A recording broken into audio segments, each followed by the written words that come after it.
Hello, everybody, and welcome to another amazing week of Coast to Coast Lifestyles with myself, Heather Kusiba, with Windermere in the greater Seattle area. And then we have the always amazing Cassie Webb with Elevate Real Estate down on the Mississippi Gulf Coast. And today we're going to talk about hunting stories, which will be a lot of fun. So how about you go ahead and kick us off, Cassie? Yeah, well, full disclosure, I'm really excited to hear what you have to say. I don't have a lot of fun stories on this. I would say most of our supposed haunted activity around here is in our sister state of Louisiana. So I'm about an hour from New Orleans. So there's all kinds of fun stories. We should have had a New Orleans agent join us. I'm sorry. Ooh. Next year, guys, we got you. That would have been cool. But I'm really excited to hear about your stories.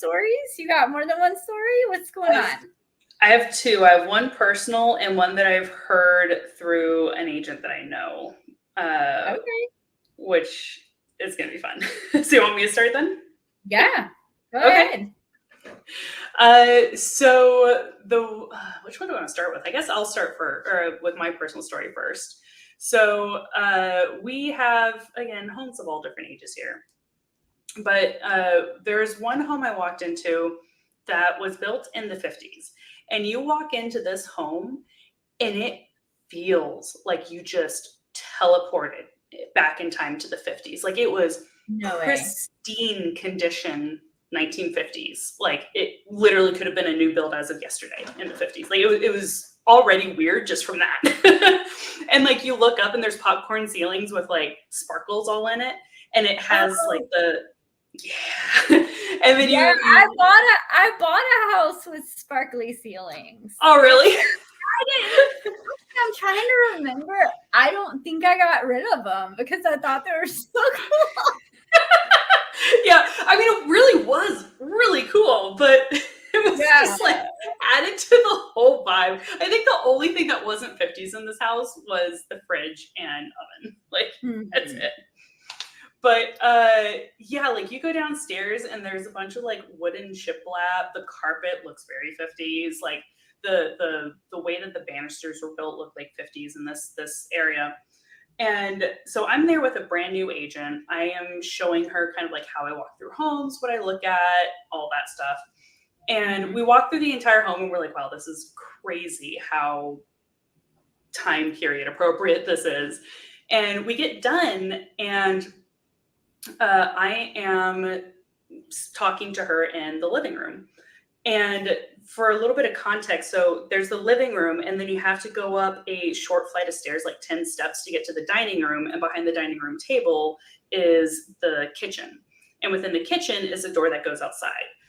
Now, this day was gorgeous. It was sunny. There was no breeze, not even a cloud in the sky. Like it was just a beautiful day. And having gotten in and out of a lot of homes, like I always lock doors and double check when I walk in from outside or out from inside, right? So we do our little tour. We're standing in this living room. And we're just chatting away, probably 5 minutes of being there. And all of a sudden, we just hear that door in the kitchen just slam open, like violently slam open. Like it bounced off the counter that was behind it, type of violently swung open. And I was like, I look over at my colleague. And I'm like, it's not windy today, right? Like I'm not imagining that. She goes, no, it's a nice day. So I walk up there, and for anybody that's heard ghost stories, it is super common to say that when you walk into a haunted room or a room that has a spirit in it, that the room feels heavy and cold. I crossed that threshold from the dining area to the kitchen, and it felt like I had 50 pounds put on my shoulders, and it was freezing. And again, it was a nice day. Like for here, it was like 60, 65 degrees, which around here is really nice. And I was just like, why am I so cold? Why do I suddenly feel so heavy? This is weird. So I like go in and I poke my head outside. I'm like, no, nice day. Still no wind, no nothing. And then I go to close the door and it doesn't want to close right away. So I'm like trying to work with it to jiggle it in place. And this entire time, like I am feeling hella uncomfortable because like it feels not comfortable in that room. And so I finally get it locked and I walk out of that room and I suddenly feel a lot lighter. But I look over at my colleague. I'm like, we should get out of here. I don't know what that was. She goes, yep, nope, we're gone. We're gone like now. So we both sprint out of that house faster than I think I've ever left a house before. And I don't know if you have the same thing where you do, but or where we have like the ability to leave feedback for the listing agent. And I was like, I don't know if you know this, but I'm pretty sure this house is haunted because this is what just happened and this is really scary. So, and like to this day, I can't fathom what caused that. Like it was a violent swinging open of a door and there is nobody there, no wind, no nothing. There's literally nothing to explain it. So yeah, that's my personal story. And then those older houses can be challenging because like there's always a lot of times. I mean, I don't know if do y'all have central heat and air?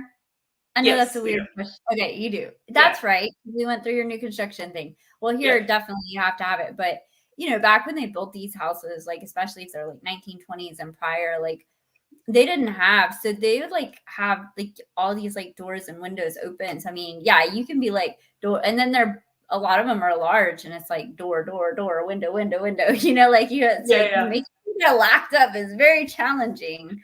Yeah. But I don't have a haunted story, but I did like last year. I think I went to an open house where it was like I want to say it was like maybe 70s, maybe early 70s. I don't know, but it was a very like custom built, not like a ranch style, 60s, 70s house. And yeah, it was super cool. They even had on the countertop, it had a blender. Like you could put a blender in the counter. Have you ever seen that? Yeah. No. Like it was like a built-in blender bottom. Like so they had apparently it was a thing. I don't know if anyone knows, drop in the chat if that was like a 60s thing or a 70s thing. But literally this house was just like you said, it reminded me of when you're talking about like immaculate and like you just step back in time because it was like I think even the appliances were original, but yeah, it had a built-in countertop. You put the blender in the countertop and you could blend I guess they were big into blending back then. So, and it still worked. So you could like, it was very interesting. So tell us about your hearsay story from the other agent. I'm excited to hear about that. Yeah, that one was really interesting. Like it was so interesting. It made it into the news around here. So again, interesting thing about showing houses is, it's literally just you and the couple or the person that you're showing, right? There's not usually other parties around you for a private showing. And so this woman and her clients walk into, I want to say it's like a $6 million house. Like it's on, for anybody who's familiar with the area, on Lake Sammamish, which is where a lot of the like multi-million-dollar homes are. So this woman walks in and they walk into the main floor, they're looking around, and all of a sudden they start hearing music playing from downstairs.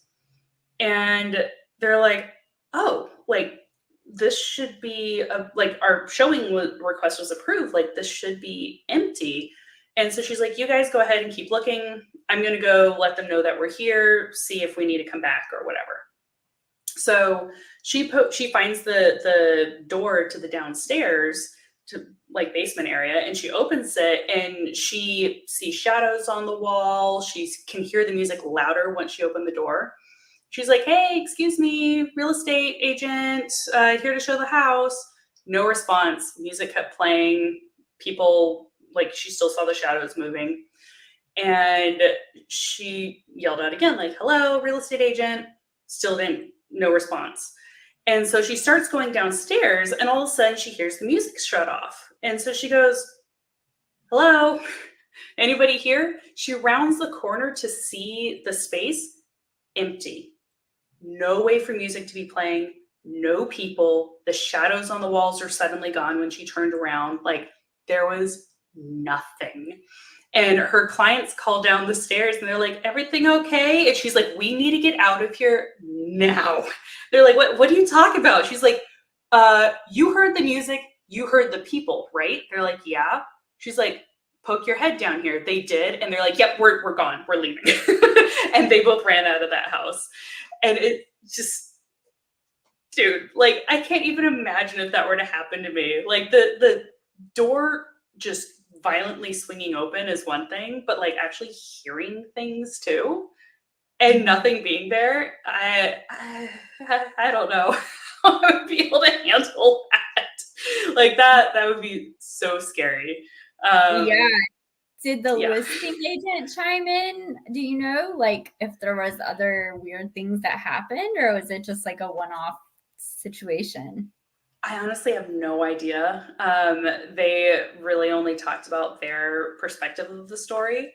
Yeah, so I have no idea. I have to imagine that there's something that happened, or other people have experienced something. But I So mean, would you yeah. would you have to disclose if a house was haunted? Is that We actually don't. So actually, fun or interesting topic for us to talk about is different states have different levels of things that you have to disclose. Yep. Yeah. So there are some states, yes, you do have to disclose hauntings. In Washington, it's only if it's material. Hauntings are technically not material. Deaths in the home are technically not material. So we do not legally have to talk about that stuff.